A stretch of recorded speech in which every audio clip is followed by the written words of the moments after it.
একদিকে আকাশের রাজা ঈগল, তার গতি তার দৃষ্টি সবই শিকারকে হার মানাতে যথেষ্ট। আর অন্যদিকে জঙ্গলের পণ্ডিত শিয়াল, চালাকিতে একেবারেই মাস্টার মাইন্ড।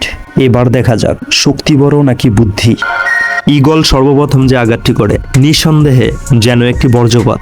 শিয়াল পণ্ডিত সেও যেন বুঝে গিয়েছে, না, খারাপ পরিস্থিতি চলে এসেছে, খারাপ সময় চলে এসেছে, আমাকে হাল ছেড়ে দিলে চলবে না, আমাকে যেভাবেই হোক বাঁচিয়ে রাখতে হবে।